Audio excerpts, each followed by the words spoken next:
La tentation du clown. Comment un candidat hors système va bouleverser l'élection présidentielle? Alors c'est vrai, il y en a plein qui parlent de ça, qui disent c'est vrai que là, tout le monde dit qu'on se dirige vers un deuxième tour, Marine Le Pen et le président sortant Emmanuel Macron. Et il y en a plein d'autres qui disent voilà, il va y avoir quelqu'un qui va sortir du chapeau. Là, vous parlez, comme on dit entre guillemets, de clown. Laetitia Krupa est avec nous. Merci Laetitia. Merci. Merci d'être là.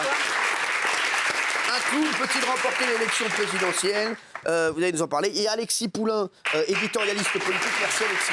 Le pauvre qui est en bout de table.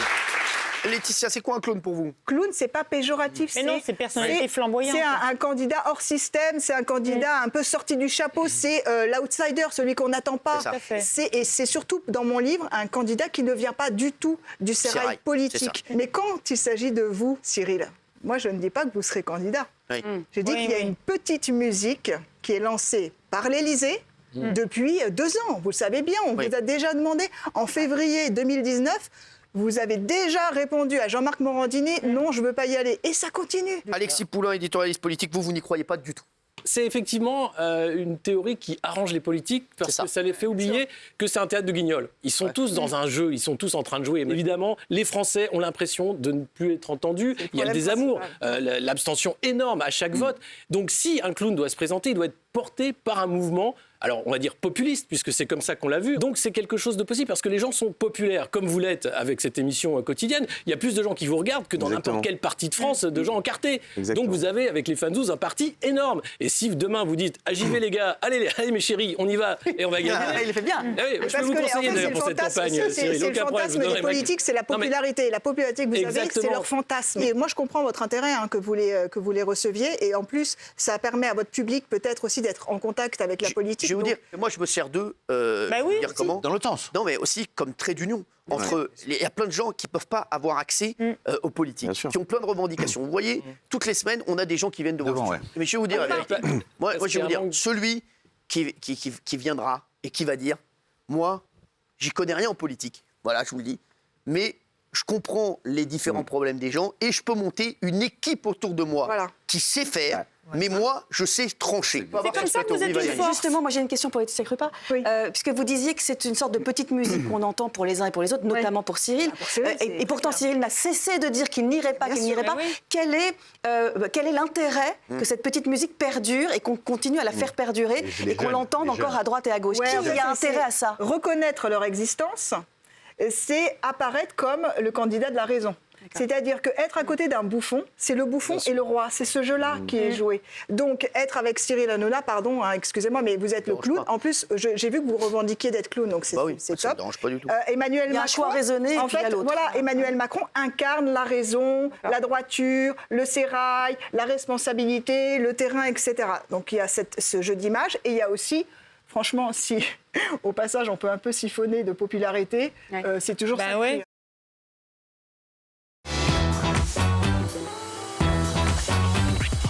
Est-ce que tu peux nous raconter ton histoire? En fait, c'est le jour où je décide de quitter ce fameux connard. On va appeler Monsieur Connard, alors. Ouais, on peut l'appeler Connard. Mais en plus, il est appelé comme ça. Tout le monde l'appelle comme ça. C'est génial. Ouais. Mais quand tu dis connard dans la rue, il se retourne tout de suite. Il sait qu'il se fait appeler comme ça. D'accord. Et donc, je décide de le quitter. Il est minuit, je dormais. Et puis en fait, ça s'est mal passé suite à ça. Donc là, tu décides de quitter. Mon fils dormait quand même au-dessus. Il n'y avait rien eu avant, aucune violence avant? Si. Il y avait eu une fois une violence où il m'avait attrapé par les cheveux, il m'avait plaqué sur le lit, il m'avait foutu des claques. D'accord, et donc là, tu as laissé passer? J'ai laissé passer en me disant, parce que moi je me dis toujours, il va comprendre, c'est pas possible, enfin pourquoi Qu'est-ce qu'il t'a dit après pour voilà... Après, il devient un ange. J'ai laissé passer en me disant, je lui donne une autre chance. Quoi. Donc là, il est minuit, comme à minuit, tu décides de le quitter. Hein. Non, mais à minuit, tu décides de le quitter, comme ça. Et donc, la deuxième fois, Non, je décide pas comme ça. C'est que le mec, c'était un PN, c'était un pervers narcissique, le mec. C'était un mec qui me manipulait, qui était humiliant, qui était... Moi, je suis tombée dans le schéma de ce genre de personnage plusieurs fois. D'accord. Parce que j'ai une personnalité qui est un petit peu atypique et on pourra développer ça dans un autre truc si tu veux. Mais le mec, il n'arrive pas à s'exprimer ou je sais pas. Et il me fait tomber. Je m'étais fait opérer des 2 pieds. J'avais les 2 pieds.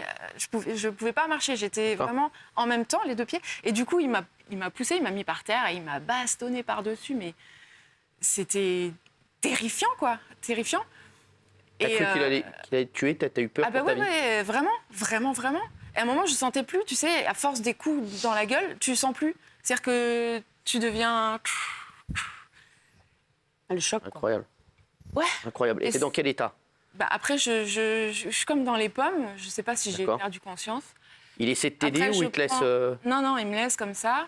Après, j'essaie de me relever, mais je peux pas, donc je rampe. Et j'attrape le téléphone pour appeler les flics. Il était toujours là? Il était toujours là, il était en train de partir. Et il me rattrape le téléphone. Il le fout dans le poêle à bois, le téléphone. Il était déchaîné, quoi. Après, vous le revoyez ou bien c'était terminé, c'est la dernière fois que vous l'avez vu? Vous avez porté plainte derrière? Vous avez fait quoi? Ouais, j'ai porté plainte, il a été jugé. Ça a pris du temps. Il a été jugé, il a eu 2 000 € d'amende. Et puis... 2 000 € d'amende seulement? Ouais, et 3 ans avec sursis. Voilà. Vous avez eu des nouvelles depuis? Enfin, après? Ouais. Qu'est-ce qui vous... Il m'écrit, mais moi je lui réponds jamais, quoi. Normal, encore là aujourd'hui? Ouais, il m'écrit. Il m'a écrit il y a 2 mois en me disant je souhaite partager cette bonne nouvelle avec toi. J'ai Vous n'avez pas répondu? Qu'est-ce que j'en ai à foutre? Non, je réponds même pas. Oui. Je m'en fous. Comment tu t'en es sorti? Comment t'as été traumatisée par forcément par... En fait, je suis dans la résilience. Je pense que je dépasse les trucs. Que je me dis je pense que j'apprends de tout. Tu vois, c'est une épreuve. Et je me dis ok, je vivrai plus ça, quoi. En fait, peut-être que j'ai besoin d'aller vraiment au fond du truc pour me repousser bien fort. T'as réussi à te reconstruire derrière avec les hommes, etc. Très vite ou Non, pas très vite. Je passais pas mal de temps à pas... à être seule. Ouais. Pas... T'y arrivais pas? Ouais. Tu pouvais plus faire confiance aux hommes? Ouais. Mais j'ai la confiance. Ça revient. Ça va mieux aujourd'hui? Ça va, je vais super bien, bien sûr. Bah oui. Tu le sais. Bah oui, non, mais c'est vrai. C'est une amie, Romane, voilà, elle sait que je l'adore. Est-ce que pour les deux, c'est la dernière question que je voudrais vous poser, je voudrais la poser à vous deux, est-ce que vous trouvez qu'on fait assez pour les violences conjugales? Là, vous nous avez dit, voilà, 2 000 €, 3 ans avec sursis. C'est pas... Est-ce que vous trouvez qu'on fasse, est-ce que vous aimeriez qu'on fasse plus forcément, Camille? Je pense que il faut écouter vraiment. Sincèrement, souvent, les femmes qui osent et qui arrivent à aller porter plainte, on leur dit, on n'est pas sûr. On dit ouais, mais c'est bon, vous êtes déjà venus. Après, vous êtes revenus sur votre décision. Ce qui est le plus grave, et excuse-moi, Camille, c'est qu'il y a beaucoup de femmes aussi qui disent, je vais pas aller porter plainte parce que j'ai peur qu'on mette ma parole en doute. Bah oui, mais il y a un autre truc aussi. C'est que... voilà. Mais il y a un autre truc, c'est que moi, j'ai mis des semaines à porter plainte. Ah oui. Parce que je flippais que le mec, il vienne me refrapper, quoi. Et c'est très con, d'ailleurs. Il faudrait savoir où il est et bien sûr. avant de... mais c'est super flippant, quoi. Ouais. Donc, porter plainte, j'étais là, non, j'ai mis du temps à me dire, OK, je m'en fous, je le fais, quoi. Merci à vous deux. Merci. Vous êtes des amours et on sera toujours là avec vous, surtout pour des causes comme celle-là. Et il faut aller encore plus loin.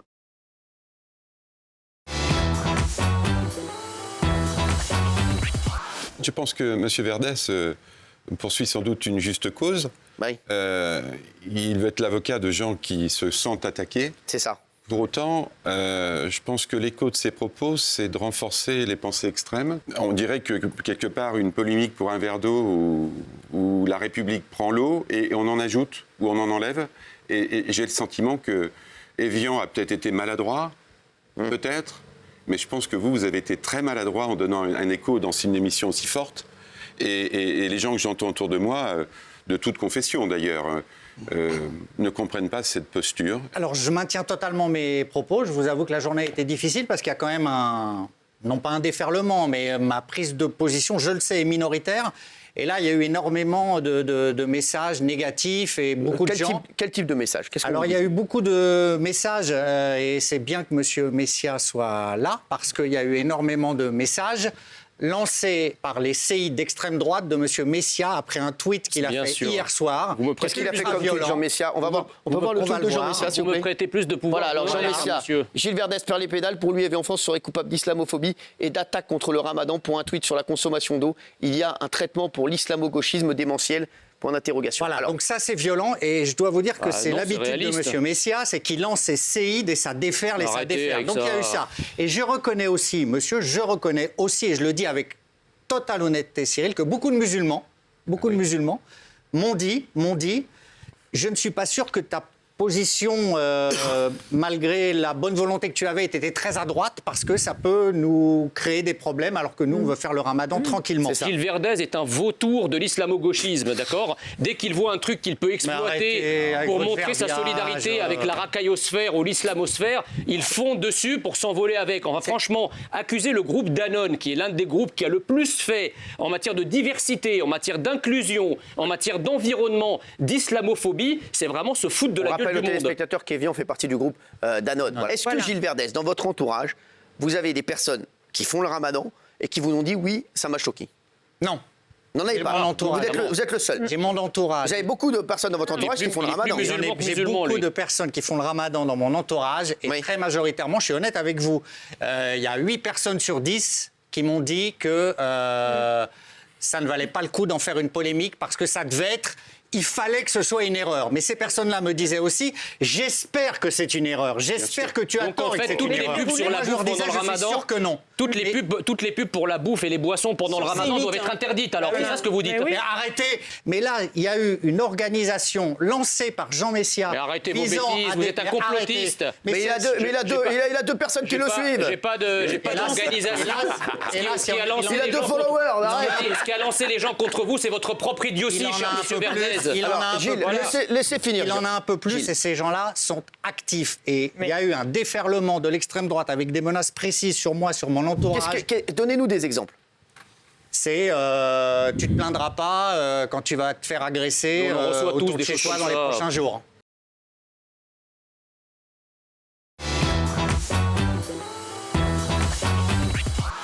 Ruben, une histoire incroyable. Gérant d'une société de dératisation. C'est ça? C'est ça. Vous êtes dans la dératisation. C'est ça. Bon, ça va, ça se passe bien? Ça se passe très bien. Et on a avec nous également, alors c'est Paul. Ouais. Vous êtes ancien dératiseur. C'est ça. Pourquoi vous avez arrêté? Qu'est-ce qui s'est passé? Il paraît que vous avez connu une très mauvaise expérience. J'aimerais que vous nous racontiez votre histoire. En fait, je me réveille comme tous les matins. En fait, ils m'envoyaient des interventions. Donc vous travaillez ensemble? Oui, exactement. Très bien. Donc ils m'envoient une intervention. Donc comme tous les matins, je vais à l'intervention. Donc c'est quoi l'intervention? C'était où, des rats ou ça? C'est dans le 4e à Paris. D'accord, dans une maison? Non, un appartement, mais au rez-de-chaussée. D'accord. À côté, il y avait un restaurant. D'accord. Et la dame affolée, elle me dit venez vite, j'ai les rats, j'ai peur. Donc moi, je me dis bon, c'est pas grave, c'est comme d'habitude, tout le monde a peur, même quand il y a un rat. Bien sûr, ah oui. Et je rentre dans la cuisine, enfin, je fais mon diagnostic, tout ça. Je rentre dans la cuisine, j'ouvre les placards. Il y a, sans mentir, 7 ou 8 rats qui sortent de nulle part. Alors, c'était mon métier. Hein. Bien sûr. J'ai angoissé, j'ai eu très peur. Je suis parti, j'ai couru, je sais même pas, j'ai atterri sur un canapé. Non. Les rats, ils couraient dans toute la maison, une angoisse pas possible. J'ai couru dans toute la maison. Au moment où j'ai voulu sauter... Donc vous êtes le gars qui a la paix, et là, les rats, vous êtes en train de courir dans la maison. Il y a eu des rats qui courent après moi. Non mais vraiment, ils voulaient vous attaquer, quoi, les rats. C'est un truc de fou. Ils sont tous, en fait, comme la dame, elle les avait enfermés, ils empêchaient de sortir. Ouais. Elle a ouvert moi, j'ai ouvert le placard. Vous étiez tout seul? J'étais tout seul. Face à 8 rats? Face à, voilà, 8 rats. D'accord. J'ai couru, je suis sorti de la cuisine, j'ai couru sur le canapé. Ils sont partis dans toute la maison. La dame affolée, elle crie de partout, elle m'angoisse encore plus. Moi, je fais quoi? Je saute du canapé. Et au moment d'ouvrir la porte, il y a le rat qui m'a attrapé la jambe et il m'a mordu. Mais non! Et par panique, j'ai pas tout de suite fait le... Je sais que j'ai eu mal. Qu'est-ce qu'il faut faire? Il faut se vacciner. Justement, je suis rentré chez moi, après j'ai vu que j'avais mal et ça commençait à me lancer, j'ai eu peur. D'accord. Du coup, qu'est-ce que je suis fait? Je suis parti à l'hôpital et ils m'ont fait un vaccin contre la rage et tout ça. Et il vous a fait mal, le rat? En fait, avec l'adrénaline, comme j'ai eu très peur, j'ai pas tout de suite senti. Pas tout de suite senti. Mais avec l'adrénaline, mais ça fait vraiment très peur. Ah oui, je vous sens un énorme rat-rat. Hein. Ça fait vraiment très peur, je vous garantis. Et donc, vous avez décidé d'arrêter après? Ouais, j'ai arrêté. Traumatisé? Ouais, traumatisé, du coup, et après... pourquoi? Alors, qu'est-ce que vous êtes en train de me dire? Alors, parce que vous êtes dératiseur, Ruben, vous êtes gérant d'une société de dératisation. Est-ce que c'est vrai que les rats ont beaucoup moins peur des hommes maintenant? Bien sûr, comme mon technicien était en train de le raconter, aujourd'hui, de plus en plus, justement, les rats n'ont plus peur parce que, déjà, avec l'histoire du confinement en ce moment, donc il n'y avait plus personne dans les rues. Donc, ce qui a fait que, justement, en ce moment, les rats se sont sentis chez eux. C'est ça. Moi, j'ai vu, je suis descendu chez moi, j'ai vu des rats en train de m'étudier quand même. Ça va, tu vas bien? Je fais chez Hanouna 2 minutes. Non, mais c'est vrai, quoi, les rats, ils se disent, ils ont plus peur. Ils n'ont plus peur du tout. Ouais. Et donc, est-ce qu'ils sont dangereux, ces rats? Ah oui, très dangereux, bien sûr. Ça peut être très, très dangereux. C'est vecteur de maladies. Donc faut absolument être déjà vacciné contre la rage, ça peut amener beaucoup de maladies. Et évidemment, c'est très très dangereux. Parce qu'encore. Alors, il paraît que maintenant, ils s'aventurent de plus en plus dans les habitations. Avant, ils restaient dehors. Mais pourquoi ils vont maintenant dans les habitations? Isabelle aussi. Oui. On n'a pas eu d'ascenseur pendant 1 mois. Moi, j'adore les rats. Hein. Oui, mais bon, ils n'ont pas eu d'ascenseur pendant 1 mois. Parce que comme il y a eu dératisation dans les câbles, ils se sont réfugiés dans la cage d'ascenseur. Ils ont bouffé les câbles. Et personne ne voulait venir s'occuper des rats qui ont proliféré dans la cage d'ascenseur. Dans ma famille, nous avons subi récemment une attaque de rats. Ah oui, absolument. Jurez sur la Torah. Dans le 15e arrondissement de Paris, un appartement au dernier étage. C'est une cousine qui a ouvert la porte de sa salle de bain et qui a vu un énorme rat. Non. Juste au-dessus des toilettes. Donc mais c'est ça. Alors je vous le dis, ils passent par les canalisations, les rats. Et il faut bien fermer la cuvette. Je le dis à chaque fois. Oui. C'est vrai parce que moi j'ai un pote à moi qui s'est réveillé la nuit. C'est pareil, il avait un rat sur sa cuvette. Je vous jure que c'est vrai. Il m'a dit comme ça, hein, exactement. Sans rigoler, les veuchelons comme ça, Cosmo. Il sortait de l'eau le rat, quoi, comme ça, en beau gosse total le rat. Il arrive. Je vous jure que c'est vrai. C'est pas il a déménagé d'ailleurs. Il a eu tellement peur qu'il a déménagé très vite. Il rentre par les toilettes. Bah oui, il rentre par les toilettes, bien sûr, par les canalisations. Si on est assis en train de. Ah ouais, il était bufflou. Oui. Mais ça arrive très rarement. Les rats bouffeurs de huc ne sont pas en prolifération. Oui, alors le rat très agressif. Donc elle a refermé la porte. Une première équipe de dératisation est venue. Cette équipe-là n'était pas en combinaison. Ils sont repartis, ils sont revenus à 2 avec des combinaisons de protection. Je vous jure que c'est vrai. Tellement le rat c'est vrai. Hein. Hyper agressif. C'est une histoire de fou. Les rats en ce moment, moi ça me fait flipper à fond parce que tout le monde dit que les rats. Ils peuvent prendre le contrôle de certaines grandes villes. Et je vous le dis, ils voient que de plus en plus les humains ont peur d'eux et ils prennent la confiance. Ça veut dire s'il y a un rat, il faut vraiment lui mettre un coup de chionpré. Je vous le dis. Voilà, si vous vous trouvez face à face avec un rat, il ne faut pas faire genre on a peur. C'est si t'arrives toi.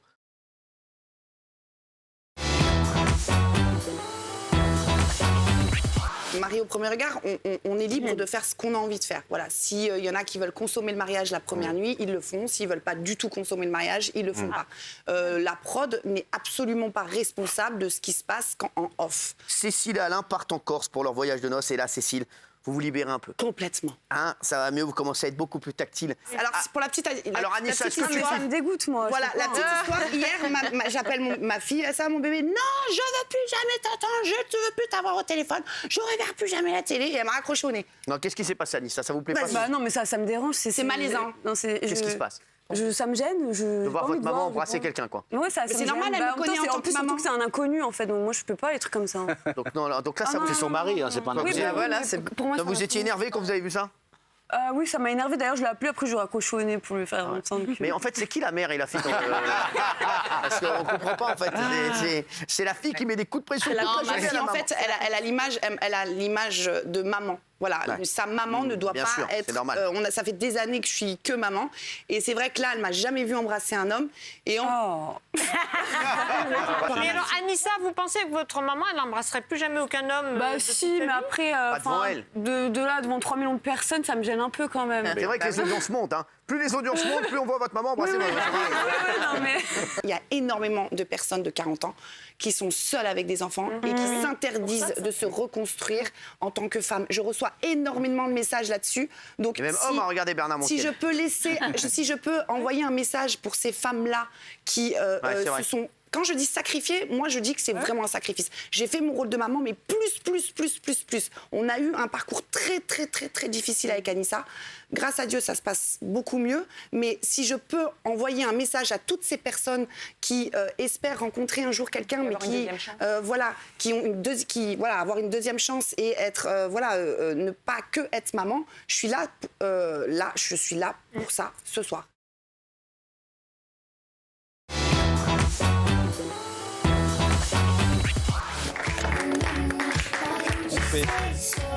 Trompé. Salut ma chérie d'amour, venez rentrer, installez-vous. Lily et sa maman sont avec nous, on est très heureux de vous avoir ce soir.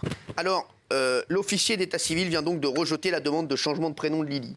Alors qu'aujourd'hui, tout le monde l'appelle comme ça, sa famille, ses proches, ses camarades de classe et même sa maîtresse.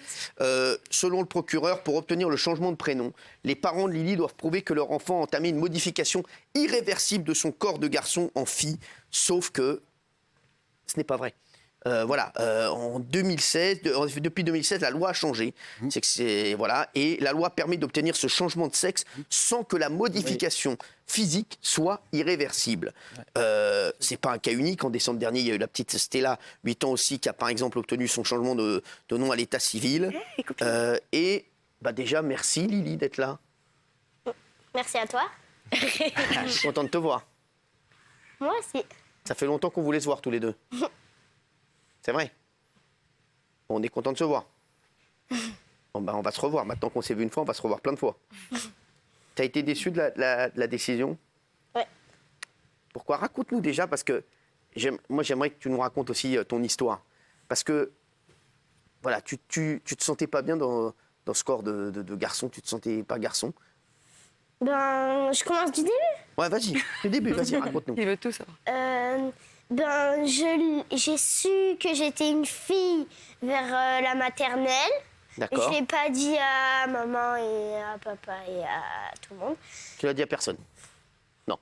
Tu l'as gardé pour toi? Tu l'as même pas dit à tes copines, à tes copains? Elle a dit 6 mois avant de nous le dire à nous, 6 mois avant, elle l'a annoncé à un copain quand même.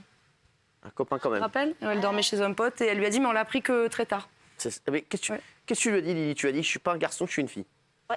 Mais pourquoi? Comment tu le ressentais, ça? Parce que c'est intéressant de savoir comment tu l'as ressenti. Enfin, c'est pas facile à expliquer puisque... Parce que tu as 8 ans et tu l'as ressenti à quel âge? Genre à 4-5 ans? 3. 3 ans, ah ouais. Et comment ça s'est...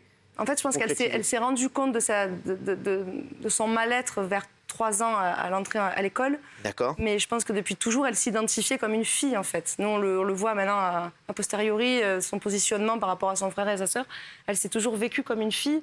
Et c'est à l'école qu'elle a pris conscience qu'elle n'était pas genrée comme il fallait et que ça ne lui convenait pas du tout les groupes dans lesquels elle allait. Donc elle a commencé à développer des petits troubles déjà. Si jeune âge, elle sent qu'elle n'était pas à sa place. Rentrer dans une classe de 2e année de maternelle et demander l'heure. Les filles d'un côté, les garçons de l'autre. Il n'y en a pas un qui se trompe. Ouais. Tout le monde sait intimement depuis le plus jeune âge. Et Lily? Moi, j'ai jamais le souvenir d'avoir été un garçon. Enfin. Et Lily, elle se mettait côté des filles. Et donc, mais j'ai envie de savoir, moi, comment tu le sentais? Pourquoi tu te sentais pas bien? Je sais pas. Christelle, elle vous en parlait? Elle vous disait quoi quand elle a commencé à vous en parler? Comment elle vous l'a annoncé? Alors, elle a commencé à se sentir très très mal l'année de ses 6 ans. Ouais. Et elle vous en a parlé, elle vous a dit quoi? Quand elle m'en a parlé, elle m'a dit qu'elle ne voulait plus de tous ses attributs masculins. Elle n'a pas utilisé ce mot-là, elle a dit qu'elle ne voulait plus... elle voulait changer son prénom, elle voulait plus de ses cheveux courts militaires et elle voulait plus de son pénis. D'accord. Pourquoi? J'ai le droit d'en parler de ça. Pourquoi, Christelle?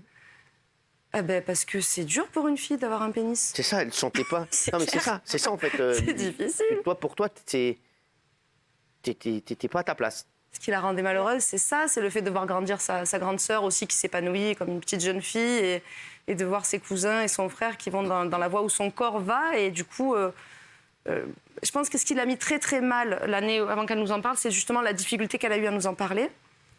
Elle ne savait pas du tout comment ça allait être pris, c'est ça? Et puis nous, on était forcément hyper inquiets parce qu'une enfant de 6 ou 7 ans qui explique toutes les façons dont elle avait pensé pour se tuer, c'était... C'est incroyable parce que je sais qu'elle a... C'est dingue de penser ça à ton jeune âge. Tu as traversé une période de dépression, Lily. Qu'est-ce que... Tu vous paraît que tu voulais plus vivre comme ça? C'est dur à évoquer pour elle, cette période-là, parce que en fait, le corps humain, il est très bien fait et la période de latence qu'elle est en train de traverser lui permet d'oublier les mauvais souvenirs. C'est comme ça qu'on se construit tous, en fait, on garde le meilleur. Donc là, elle est en train d'oublier tout doucement cette phase. Nous, on met des choses factuelles de côté pour que le jour où elle veuille s'y replonger, elle puisse avoir son histoire de façon la plus objective possible. Mais oui, du coup, tu t'en rappelles de ces soirées-là où c'était dur? Je restais longtemps près du lit. Ça va mieux maintenant, Lily? Oui. Tu te sens à ta place, là? Oui. Tu es heureuse? Oui. Comment vous avez pris ça, Christelle? Comme un soulagement. Hein, quand vous la sentiez? Quand on ne sait pas pourquoi son enfant dit qu'il a envie de mourir, à n'importe quel âge, c'est difficile. À 7 ans, c'est quand même très, très déstabilisant pour des parents. Donc on a vu plein de spécialistes. Personne n'arrivait à dire d'où venait son spleen. On nous a même dit, oui, c'est une poétesse, elle est née avec un spleen naturel. Très romantique, mais ça ne nous aidait pas du tout. C'était au point où on se levait la nuit, on se relayait avec mon mari pour aller voir si son cœur battait toujours, si sa poitrine se soulevait toujours, parce que... Pardon, ça moi aussi c'est difficile d'en reparler. Elle nous a fait très peur. En fait, elle décrivait tous les soirs les façons auxquelles elle était en train de... Au lieu d'essayer de s'endormir, elle pensait à comment elle pouvait mourir. Voilà, plein de façons hyper précises et efficaces, donc c'est hyper douloureux et angoissant. Donc on allait la voir la nuit et heureusement, elle n'est jamais passée à l'acte. Et un soir où elle nous a dit vraiment que sa vie ne valait pas la peine d'être vécue comme ça, on a essayé de creuser sur le comme ça. Comme ça veut dire quoi? Et c'est là qu'elle a dit je veux plus de pénis, quoi. Et là, du coup, c'était un soulagement. Si d'un coup on vous donne la clé de pourquoi elle va mal. Elle va mal juste parce qu'elle n'arrive pas à dire qu'elle veut plus de son pénis. Eh ben, dis-le. Vas-y, exprime-toi. Donc, maintenant, elle va bien. Et vous avez dit quoi avec votre mari? On a dit ouf. Ouais. On a dit ouf. Et en même temps, ça venait répondre à beaucoup de questionnements. En dehors de ses idées morbides et suicidaires, Lily, c'est toujours une enfant qui a eu une sensibilité et un comportement particulier. Du coup, ça a répondu à nos questions, en fait. On s'est dit, mais c'est parce que c'est une fille, en fait, depuis toujours. Lily, ma chérie, je voulais te dire, en tout cas, on va suivre ton affaire. On espère que ça va s'arranger pour toi. Le plus important, je te le dis, c'est qu'aujourd'hui, tu sois heureuse et que tu aies réussi à trouver pourquoi tu étais dans un mal-être et que tes parents ont été formidables et qui t'ont suivi et qu'ils ont tout fait pour que tu sois heureuse. Et ça, c'est juste de la paperasse, hein. C'est des papiers et ça va vite être réglé. Je voulais te faire un gros bisou, ma chérie d'amour. J'étais très heureux de te voir. Tu es contente d'être avec moi? C'est vrai?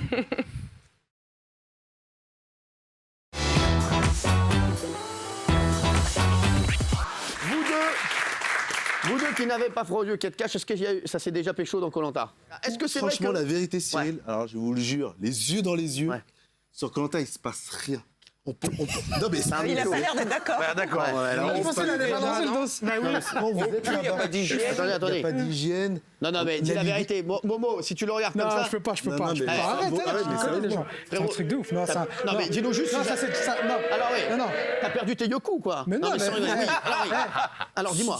Sur Koh-Lanta, ça c'est déjà pécho. Ça, c'est déjà pécho. Ah ouais? Non, mais dans le jeu ou après? Ah non, je donne pas de nom. Non, mais dans le jeu, bah oui. Qui a pécho qui? Ah, vous savez qui a pécho qui? On sait qui a pécho qui. Non, je te donnerai pas de blaze, arrête. Non, mais il y a eu dans plusieurs saisons des gens qu'on connaît. Ouais, des gens qu'on connaît. Mais en coulisses ou sur... Non, c'est sur l'île. C'est sur l'île. Ah ouais, sur l'île. Sur l'île. Qui? Le lendemain, sur les épreuves, ils sont morts, KO. Non. Ah ouais. C'est là où tu vois que ce sont pécho. Waouh. Et c'est des vraies révélations, ça. C'est un moment, faut dire qui. Non, je te dis pas, Gilles, impossible. Non, il peut pas nous dire qui. Je veux pas foutre Momo dans la merde. Il a encore espoir de faire Koh-Lanta. C'est bon, les chéris. C'est pas pour aller faire des... Je peux vous dire que, bon... Je suis un peu, voilà quoi, je suis pas le dernier pour... Et là-bas, jamais c'est monté. T'es pas le dernier pour Ken, mais... Voilà, mais là-bas, ça monte pas en fait. Là-bas. Ouais, c'est vrai. La libido, zéro. Ah ouais? Ah ouais, libido, zéro. Ouais, c'est vrai, t'es tout le temps en descente, quoi. Ouais, voilà. Non, mais ça monte pas. Mais pas une seule fois en 23 jours. Non, c'est vrai? Pas une seule fois, même le matin. Cyril, la tête est folle. Est-ce qu'on t'a déjà donné à manger sur Koh-Lanta? Non. Jamais? C'est moi qui le nourrissais. Non, mais non, il donne pas... Par contre, sur des épreuves, en fait, quand le médecin estime... qu'on est trop faible pour faire l'épreuve, et après on nous envoie pas quand même à la mort, c'est quand même une émission, on nous donne des sodas en fait, pour avoir du sucre, pour faire le... Qui t'a donné des sodas? À quel moment? Non, mais t'as perdu tes... C'est un mytho, c'est pas vrai. Non, c'est pas un mytho. C'est un mytho. Pas un mytho. J'ai jamais eu une canette de coca sur Koh-Lanta. Parce que tu voulais rien te donner, toi, il voulait que tu te barres. Ça conne. Juste, ils vous ont déjà donné des sodas sucrés? Quand que vous sentiez mal? Tu me l'as jamais dit, ça? Bah non. Arrête, Momo. Tu me l'as jamais dit. Momo, arrête. C'est bon. Pendant le jeu, surtout vers la fin, quand ça commence à être vers la fin, on est trop faible pour faire les jeux. Il faut savoir que les jeux, quand même, vous voyez 3 minutes à l'écran. Il y a des jeux qui peuvent durer 2 heures. On ne peut pas faire 2 heures avec rien dans le sang. Donc quand le médecin estime qu'on est trop faible, il nous donne des sodas. Je savais pas.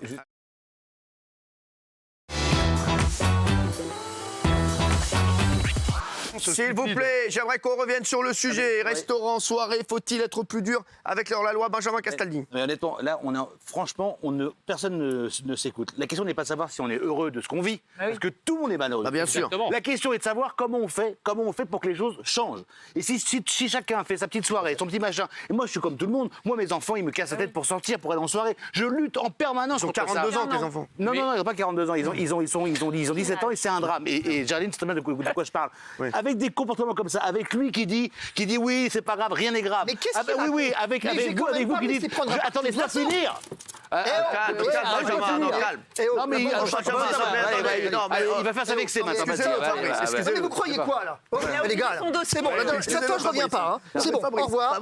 Non, mais c'est bon, là, c'est bon, la bande de chimpanzés, c'est bon. Qu'est-ce qu'il fait? Il passe son temps à hurler.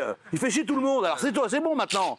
Non, mais c'est vrai. Donc moi, je vous rejoins tous. Le problème, on a tous un peu raison, mais le problème, c'est que si tout le monde pense comme vous, on ne va jamais s'en sortir. Mais prenons les bonnes décisions. Moi, je ne sais pas. Tous en même temps. Non, mais tous en même temps. Fabrice Divisio, il a oublié son dossier. Benjamin, non mais Benjamin, vous pouvez pas taper comme ça sur la vitre. Mais parce que je ne tais jamais. Mais alors, non, mais voilà. Moi, je l'ai fait taire, voilà. J'ai bien compris que vous étiez content d'être ici, que ça vous faisait une grosse pub et que vous avez découvert avec joie le fait d'être célèbre et de pouvoir tweeter toute la soirée, etc. C'est comme ça que vous comptez m'accueillir? Oui, non, mais je vous accueille. Ça commence comme ça. C'est vrai. Et je reviens plus. Non, mais c'est vrai, Benjamin. Non, mais attendez, je dis ce que je pense. Non, on va se mettre d'accord tout de suite. On va se mettre d'accord. Je viens de Rambouillet, je fais 50 bornes. Alors, si vous pensez que je viens ici pour ma gloire, je me tire. Bah oui, et non, on c'est en parle vrai. plus. Non, il a raison, Fabrice. Non, je suis d'accord avec toi, Fabrice. Quelle gloire? Parce que vous pensez que. Non, attendez. Parce que vous J'ai rien dit. Il dit attendez, il s'énerve déjà. Qu'est-ce que vous n'avez rien dit? Vous n'avez pas rien dit, Benjamin. Vous faites pas plus con que vous n'êtes. Enfin, merde, quoi. Je veux dire, à un moment donné, restons sérieux. J'ai deux problèmes avec vous. Soit vous n'écoutez rien, soit vous ne comprenez rien. Jusqu'à tout à l'heure, en coulisses, je disais à vos assistants que je pensais que vous n'écoutiez rien. Tout à coup, je commence à en douter. La manière dont vous m'accueillez ce soir, je commence à en douter. Je vous rappelle, monsieur, que ici, effectivement, je suis un invité, alors que vous êtes chez vous. C'est vrai. Et que la façon dont hier soir vous m'avez traité, eh bien, si vous considérez qu'il n'y a pas de problème, eh bien, c'est que nous n'avons rien à faire. Moi, je suis venu parce qu'on m'a invité et parce qu'un tableau va être projeté qui montre effectivement un élément substantiel, c'est qu'on vous raconte n'importe quoi dans cette émission et que personne vérifie. Je suis le seul à vérifier. Non, mais on a compris, on est tous débiles. Vous avez la science peut-être pas. Vous avez la science infuse. Je vais vous dire une chose, M. Divisio. Vous êtes pour moi un personnage extrêmement dangereux. Je vous le dis droit dans les yeux, vous êtes un mec extrêmement dangereux. Pourquoi? Vous avez pris le parti pris de venir à l'encontre de tout ce qui se fait. Non, mais vous dites qu'il ne faut pas foutre la trouille aux gens. Je pense que vous avez tort de dire ça. Exactement. Vous avez dit hier, quand on ce que vous dites, vous avez dit oui, le variant brésilien, on ne sait pas s'il est plus dangereux. Je voudrais que vous prochiez les chiffres. Alors, c'est quoi ces chiffres? C'est quoi ces chiffres? Expliquez-nous. Alors, c'est quoi ces chiffres? Regardez, c'est quoi ça? C'est quoi ça? Je vous demande, qu'est-ce que c'est? Commentez-moi ces chiffres. C'est quoi ça? C'est les audiences RTL? C'est les audiences RTL? Ça, c'est l'hospitalisation. Ça, c'est les sources du ministère de la Santé brésilienne qui sont tombées cette nuit. D'accord. C'est intéressant, hein? Regardez. Ah oui, d'accord. Quoi, mais c'est quoi ça? C'est quoi? Expliquez-moi. Je découvre. Arrêtez de faire le professeur. Ce que veut expliquer Fabrice Divisio, c'est que le variant brésilien, d'après ces chiffres, n'amène pas plus de décès ou plus d'hospitalisation chez les plus jeunes. C'est ça? Regardez, j'ai bien compris le tableau. Les chiffres. Benjamin, est-ce que vous regrettez votre geste d'hier ou pas? Je regrette d'avoir fait ça, qui n'était absolument pas un geste de violence. Voilà, c'est vrai, je connais Benji, c'est un amour de mec. D'énervement, et je vous le dis, vous êtes absolument en débat insuportable. Vous coupez la parole, vous ne laissez pas parler. Monsieur... Vous êtes suffisant. Là, ce soir, il est cool. Non, il est cool, d'accord. Et vous êtes suffisant, vous êtes très sûr de vous, et vous êtes très cultivé, vous êtes très brillant. Laissez-moi finir. Vous voyez, voilà, il coupe. Et bla, et bla. Voilà, la logorée, la chasse verbale, ça recommence. Excusez-moi, mais vous m'expliquez. Vous êtes prétentieux, suffisant et insupportable.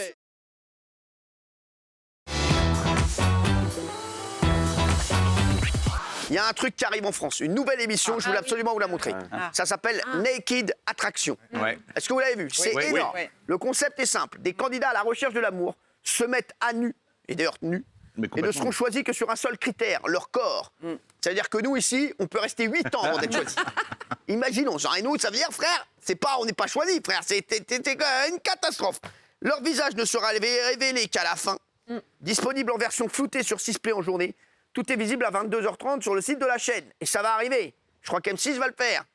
C'est fort. Est-ce que vous aimez cette émission? Est-ce que vous avez envie de la voir? Est-ce que vous avez envie d'y participer? À Walp, le zigouni à l'air. Le zigouni à l'air. Regardez. J'ai déjà retrouvé devant 6 pénis. Non, je commence à le regretter. Découvrons ce que les femmes et les hommes trouvent réellement attirant. Waouh, c'est fantastique. Est-ce que choisir un partenaire uniquement sur le physique peut mieux faire? Permettra de trouver le bon. Tu es simplement parfait. Nous le saurons dans cette émission. Qui vas-tu choisir? C'est la décision la plus dure de ma vie. Eh oui, alors qui a envie de voir cette émission avec des zigounis à l'air? C'est nul. Des zigounis, oui. Moi, je déteste les émissions où on se sert d'un prétexte bidon juste pour voir des gens à poil. Là, on nous dit en fait au début, oui, dans notre société matérialiste, les vêtements qu'on porte nous empêchent de montrer qui on est vraiment. En fait, vous voulez juste montrer des gens à poil. Ça me rappelle les anges où on fait croire qu'ils sont à Miami pour trouver du travail. Non, ils sont à Miami. Non, c'est chaud. Est-ce que vous seriez capable, vous, de choisir un homme juste sur son zigouni? C'est débile. C'est une question pour une femme, donc. Parce que, non, mais je sais pas, un homme ou une femme juste sur son zigouni. Géraldine. Non, qu'un sexe, non. Pas vraiment. Partie d'un tout. C'est vrai. Moi, je pense qu'il faut arrêter d'être. Vous avez entendu combien de temps avant de voir le zigouni de votre amour? Alors, il faut que je replonge dans mon quelques jours, non, quelques mois. Quelques mois avant de voir son zigouni. Voilà.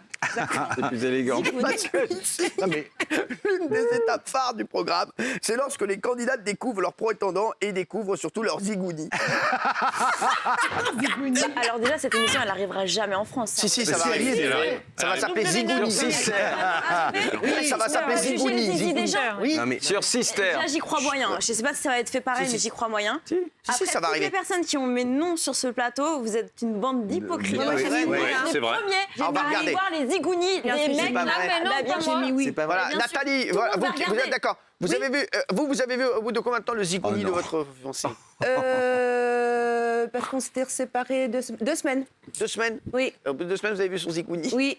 Mais en plus, moi, je trouve que c'est irréaliste.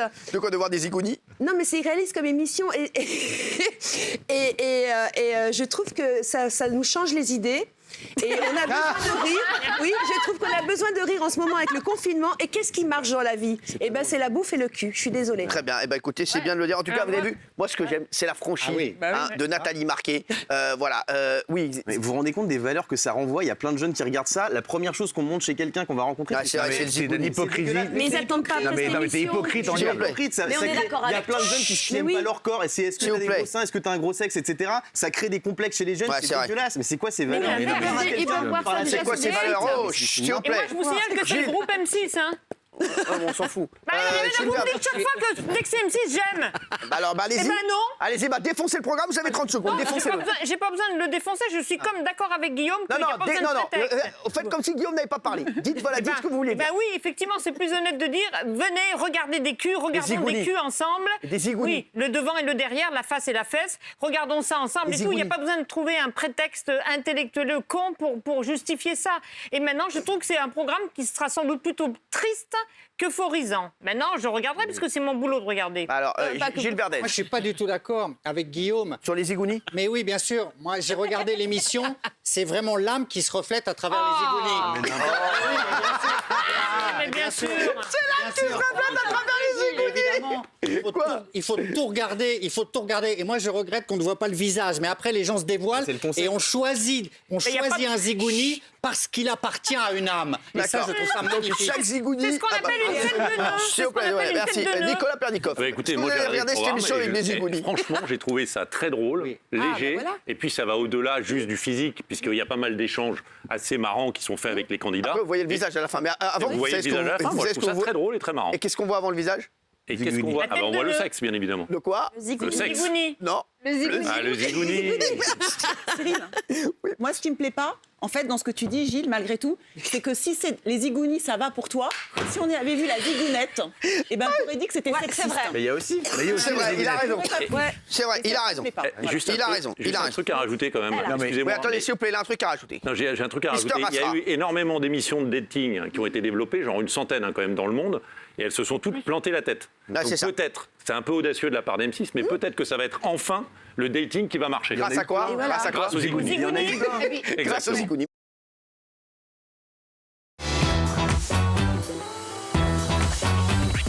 C'est le sujet du jour. Sachez que Vincent, et on va le dire, Vincent, toutes les émissions voulaient vous inviter aujourd'hui. Reçu beaucoup d'appels en effet. Voilà, ils ont reçu plein d'appels parce que c'est le témoin que tout le monde voulait avoir sur cette histoire de Lissage Gate. Sachez déjà que Marlène Schiappa n'a pas fait un placement de produit, puisque c'est ce qu'elle a dit, donc comme on a pu l'entendre dans cette affaire. Alors, Soraya, vous êtes la responsable de beauté de C8.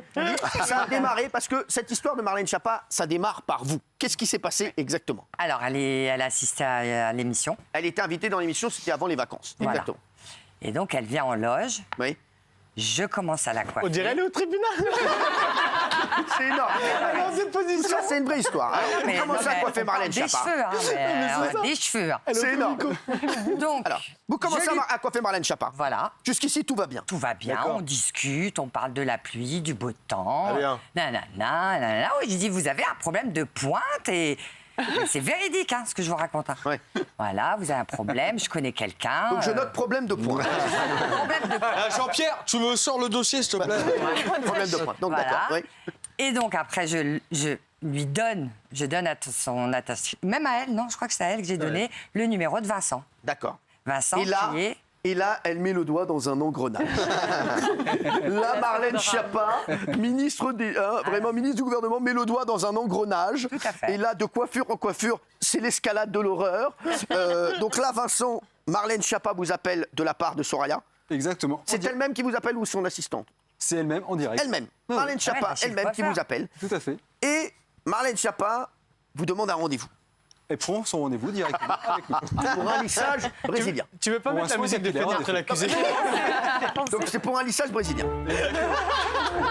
Donc là, Marlène Schiappa arrive au salon. Se fait coiffer. Donc là, vous voyez Marlène Schiappa, la ministre, arriver. C'est vous qui lui faites le lissage brésilien? C'est mon associé. Votre associé Adriano. Exactement. Qui s'est également occupé de moi. Voilà. Exactement. Oui. Donc Adriano fait le lissage brésilien. Est-ce qu'Adriano a vu quelque chose de bizarre pendant ce lissage brésilien? Non, une cliente partie pleine classique. Donc Rien là, au niveau des pointes? Non. Donc Au là, début, mais plus à la fin. là, Marlène Schiappa est venue dans votre salon. Elle est restée combien de temps? 2h30. 2h30 pour faire le lissage? Oui. Bah ouais, mais bon, D'accord. faut du travail, hein. La polémique, c'est que Marlène Schiappa a publié ce post. Regardez, voilà, lissage brésilien. Merci pour ce lissage brésilien qui répare les cheveux et va donc me permettre de gagner de précieuses minutes avant chaque matinale, etc. Bien sûr, la question que tout le monde se pose, c'est est-ce que c'est un placement de produit ou pas? Donc, est-ce que vous lui avez fait gratuitement ce lissage brésilien? Ça coûte combien le lissage brésilien? Ça va dépendre, mais dans son cas, c'est 150 €. 150 €, d'accord. Je sais que dans mon cas, c'est 15. Et je dois le dire, et je vous jure que c'est vrai. Moi, je n'ai pas fait de placement de produit et Adriano n'a pas voulu que je paye. Je le dis. Non, mais je dis la vérité. Mais vous lissez quoi, vous? Mais le dessus. Mon cul. C'est pas le moment. On est en plein enquête, Géraldine. Vincent, donc là, Marlène Schiappa a-t-elle payé son lissage? Bien sûr. Elle l'a payé? Bien sûr. Est-ce que vous lui avez pas dit, est-ce que Adriano n'a pas essayé de lui dire non, mais attendez, vous êtes une amie de Soraya? Moi, c'est ce qu'il m'a dit. Il m'a dit, tu es un ami de Soraya, franchement, tu pars sans payer. Moi, bien entendu, vous me connaissez, j'ai pris mes affaires, je suis parti. Il ne l'a pas dit deux fois. Il m'a dit, écoute, c'est bon, hein, je pars, je suis bien coiffé, c'est terminé, merci, au revoir, salut la compagnie. Hein, merci. Donc elle, Marlène Schiappa, est-ce qu'il lui a proposé de ne pas payer ou pas? Non. Non. Non, parce que de par la position de Marlène Schiappa, on ne pouvait pas se permettre de proposer ce genre de gratuité, entre guillemets, et d'entretenir une polémique qu'on ne voulait pas. Donc, alors, on va voir la vidéo sur Insta qu'a posté Marlène Schiappa et on vous posera la question fatidique dans un instant. Regardez la vidéo qui a été postée. On voit une femme de dos tourner la tête comme dans une pub pour les shampoings. C'est bien Marlène Schiappa. Il est beau, ton Marlène Schiappa qui était très, très heureuse de son lissage brésilien. Ah oui? Et je crois que vous nous avez amené la facture. Exactement. Regardez.